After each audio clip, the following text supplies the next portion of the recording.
Sir এভাবে হইতেছে না, আমার ঘাম মারা গেছে, আপনি একটু উপায় করেন। উপায় নাই, নগদ আছে, দাঁড়া। এর আগে যে ওই যে একজনকে বেড়া রিমান্ড দিছিলাম না, ওকে আজকে বেড়া রিমান্ড দেবো, দাঁড়া।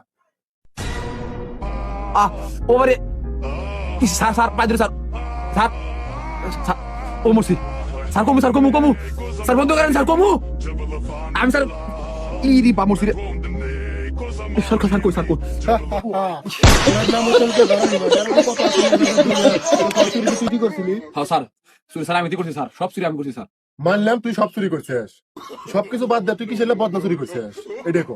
স্যার স্যার কি কমু স্যার দুঃখের কথা স্যার স্যার আমার যখন 2-3 বছর বয়স আমার গ্রামে একটা লোক মারা গেছে স্যার লোকটার ফয়তার দাওয়াত খাই আসতেছি আমি ক্ষেতের ভিতরে স্যার পেটে কামড় দিছে আমি কি করবো স্যার ওই অবস্থায় কোনো উপায় না পায় নগদে বসে বসছি স্যার ওর একটা লোক গেতে আছে কাকা এক বন্দি পানি দেন ওরে কাকা পানি দিচ্ছে টাইগারের বোতলে স্যার বিশ্বাস করেন স্যার আমার অর্ধেক কাম হয় না স্যার পানি ফুরে গেছে স্যার ওরা ওই লোকটা বলছে আমাকে বন্দি দিতে পারতো আমার দেয় নাই স্যার আমি ওই অবস্থায় গাছ দিয়ে কাম শেষ করে পশ্চিম বিলে খারাপ শপথ করছি যে আমি যে পর্যন্ত পাইছি স্যার এই বাংলার জমির কোনো বন্দি থাকবো না স্যার তারপর থেকে আমি বন্দি শুরু করা শুরু করি স্যার সবকিছু ঠিক আছে, মুরব্বী বেড়া মানে জহির কাকা টয়টা একবার বইছে, তুই নগদে বদিনে তোর দিছিস, আর ওই অবস্থায় কোনো পরিষ্কার হওয়া নাই, আসলে আমাকে থানায় মামলা করছে। আরে ঘুম তো পিছনে আড্ডা দেখি হলুদ রয়েছে। স্যার ওই জহির কাকাই তো আমাকে বন্দির বোতলে টাইগারের বোতল দিছিল এদের লেগে তো আমি এর কাছে নগদে প্রতিশোধ নিচ্ছি স্যার ভালো করে নাই পিছনে চলে মান, স্যার ও নির্দোষ, আর সাইডে দেন,